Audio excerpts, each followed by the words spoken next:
Hello everyone, this is your good friend Old Man Sitting on a Bench, and this is part 3 of my Easter series, trying to decipher what did Jesus really say in the Gospels, trying to pull out the words that we can attribute to Jesus. And it's hard and it's easy. But we know that Mark was the first Gospel, and we know that Matthew and Luke took Mark's Gospel as a framework and incorporated some of their local oral traditions and also sayings from a source that we call Q.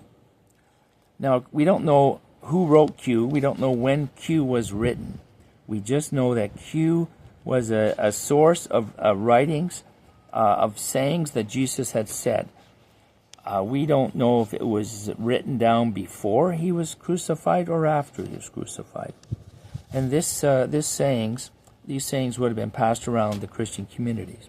So if we go to the Gospel of Luke and Matthew and look for words, not all sayings or parables, but just words that were in both Luke and in Matthew, but are not in Mark, then we can say that most probably that those sayings were taken from the source Q. So if we go back and look at some of these words, and we have to go word by word, we can't go by sentences or parables, we can actually extract some sayings that scholars feel reputably that these could be sayings from Jesus himself. Now, one thing I want to mention, people say, well, oral traditions are no good, but that's all we had between the time of the crucifixion and the time of the gospel writing, and the first written gospel was approximately 70 CE, current era. So, who wrote these, we don't know. But let's talk about a few of these sayings from Q, and by extracting words from Luke and Matthew that are not in Mark, we can kind of piece together what he said. I'll read a couple of them to you. You might recognize a couple of these. These are some of the Beatitudes. How fortunate are the poor. They have God's kingdom. How fortunate the hungry. They will be fed. How fortunate are those who are crying. They will laugh. So we have some of those you recognize, but we don't have the other ones. Maybe they were oral tradition added later. I'll give you another reading here. I am telling you, love your enemies, bless those who curse you, pray for those who mistreat you. If anyone slaps you on the cheek, offer your other cheek as well. If anyone grabs your coat, let him have your shirt as well.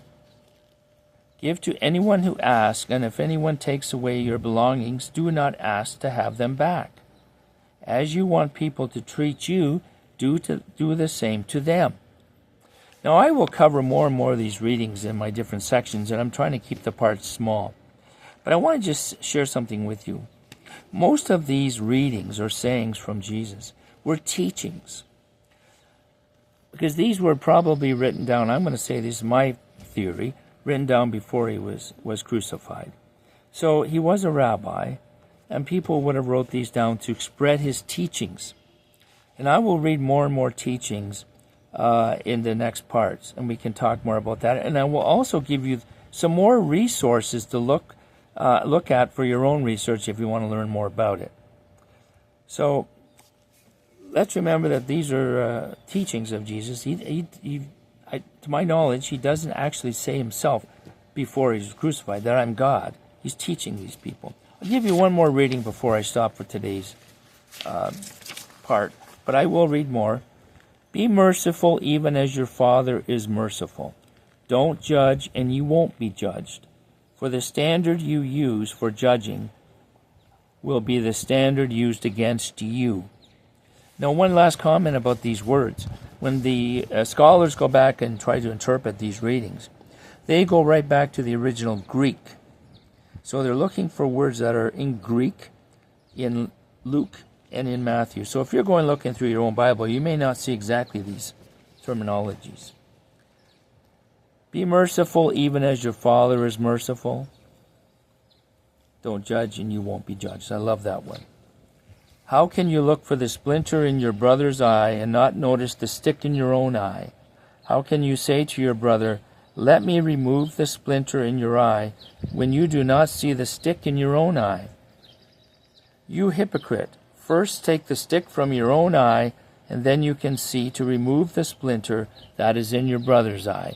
So I will stop it here for today on part 3, but please watch. I will have more parts coming shortly, and we will talk more about the readings, and we'll talk also where to go to find information for your own research. Thank you so much for watching my video. I really appreciate it. God bless you.